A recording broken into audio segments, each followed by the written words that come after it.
Imagine this for a moment and really try to visualize it clearly in your mind.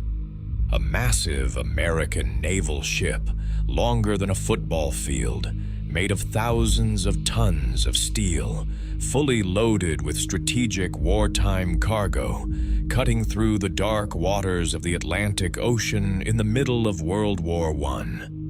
Inside that ship are more than 300 human beings, sailors, officers, passengers, men who wrote letters home, who believed they would return, who trusted the ocean and the ship beneath their feet. And then, without warning, without a distress signal, without a single piece of wreckage ever being found, that ship vanishes from the face of the earth. No explosion heard, no survivors rescued, no evidence recovered. Over 100 years later, the truth behind what happened remains completely unknown. This is not a myth created decades later. This is not a conspiracy theory born on the internet. This is the real documented disappearance of the USS Cyclops, the largest non-combat loss of life in the entire history of the United States Navy. Throughout modern history, ships have sunk for countless reasons. Storms, fires, collisions, mechanical failures, and acts of war have sent thousands of vessels to the bottom of the sea. But almost every one of those disasters left something behind. Floating debris, oil slicks, lifeboats, wreckage discovered years later on the ocean floor. Even in the early 20th century, it was extraordinarily rare for a large steel ship equipped with wireless communication to vanish without transmitting a single distress call.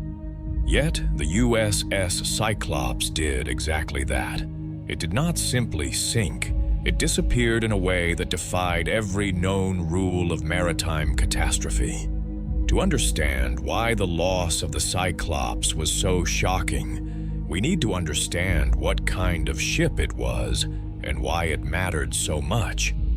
At the beginning of the 1900s, the United States Navy was rapidly modernizing. Steam-powered warships had replaced sails, allowing fleets to travel faster and farther than ever before. But these new ships had a critical weakness. They consumed enormous amounts of fuel. Coal-powered vessels required constant refueling, and stopping at foreign ports during wartime was dangerous, slow, and politically complicated. The solution was a new class of ships known as colliers, floating supply vessels designed to transport fuel and raw materials across vast distances and refuel warships at sea. Among these colliers, one stood out above all others in size and capacity. That ship was the USS Cyclops. Launched in 1910, the Cyclops was a giant even by modern standards. It measured over 540 feet in length, displaced nearly 20,000 tons, and was designed to carry massive quantities of bulk cargo across the Atlantic Ocean. However, its design included a controversial feature that would later raise serious concerns. Instead of having reinforced internal compartments like most ships, the Cyclops had large open cargo holds with minimal internal bracing. This design worked well for carrying coal, but it made the ship potentially vulnerable to structural stress, especially when transporting heavier materials.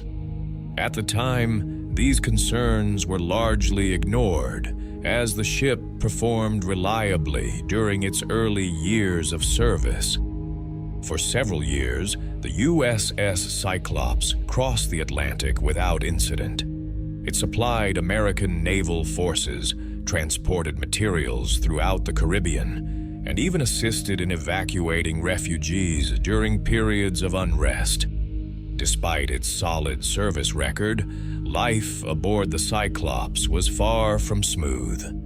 Much of that tension came from its commander, Lieutenant Commander George Washington Worley.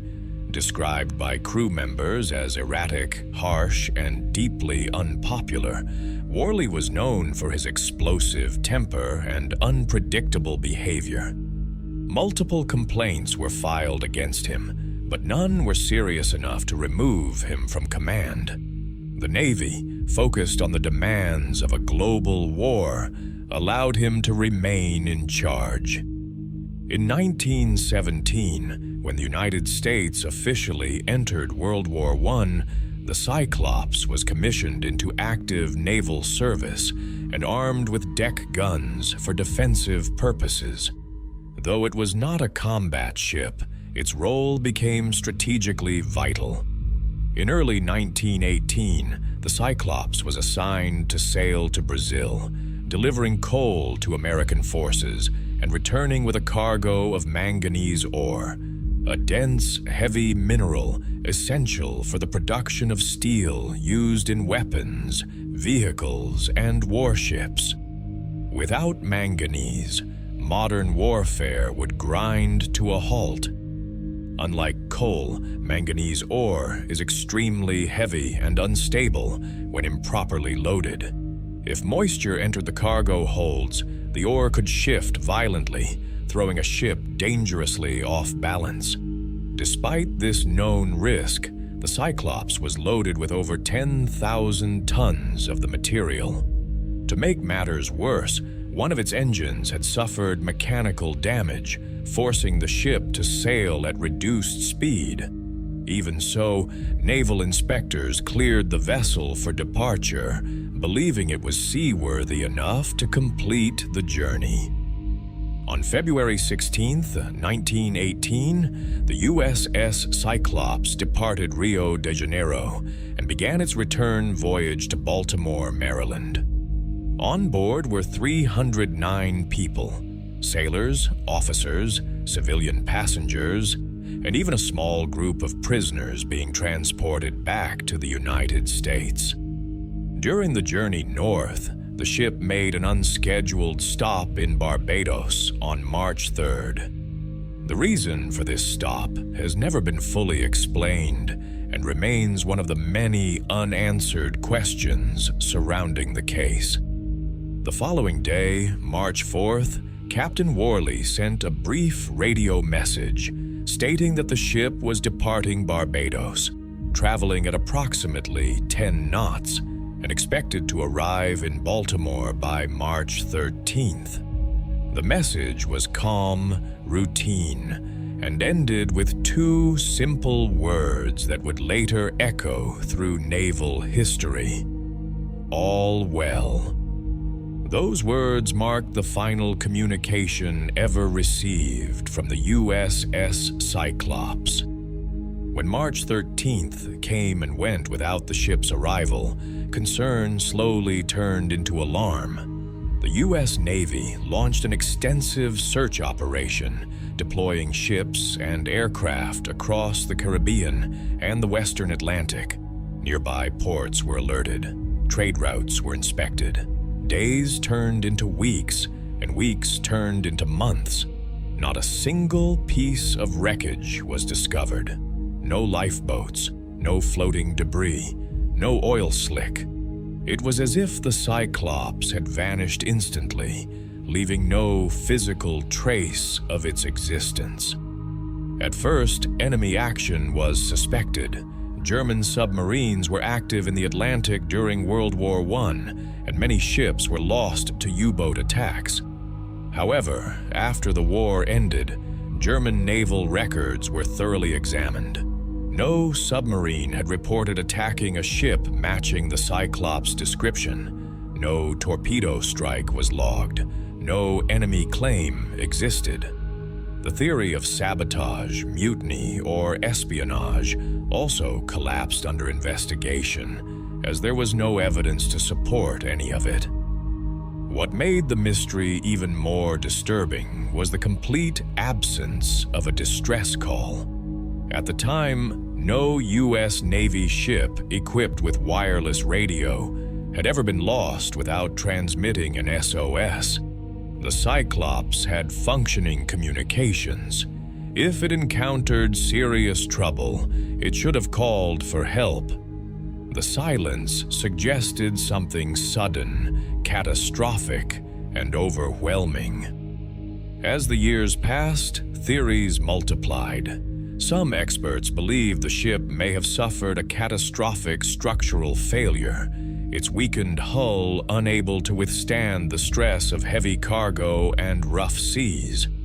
Others point to the possibility of rogue waves, massive, nearly invisible walls of water capable of capsizing even the largest ships without warning. There is also the theory that the Cyclops sank into the Puerto Rico Trench, one of the deepest regions of the Atlantic Ocean, swallowing all physical evidence beyond the reach of recovery. Yet one detail continues to haunt the story. To reach Baltimore from Barbados, the USS Cyclops had to pass through a region that would later become infamous around the world, the Bermuda Triangle. At the time, the name meant nothing. But decades later, when two of the Cyclops' sister ships, the USS Proteus and USS Nereus, vanished under nearly identical circumstances in the same general region, the pattern became impossible to ignore. Both ships were built to similar specifications. Both carried heavy mineral cargo. Both disappeared without distress calls. Neither was ever found. In the late 20th century, advanced sonar mapping revealed countless shipwrecks across the Atlantic Ocean, including vessels lost during both World Wars. Yet, despite these discoveries, no trace of the Cyclops, Proteus, or Nereus has ever been located. 3 massive steel ships erased without explanation. Today, the USS Cyclops remains officially listed as lost with all hands. There is no final report, no definitive conclusion, only theories, silence, and unanswered questions stretching across more than a century. Perhaps the most unsettling part of this story is not the mystery itself, but the realization that in one of the most heavily traveled areas of the ocean, a ship of that size could vanish without warning, without evidence, and without closure. The ocean never explained what it took that day. And as ships and aircraft continue to cross those same waters, one question still lingers beneath the waves. If it happened once, why couldn't it happen again?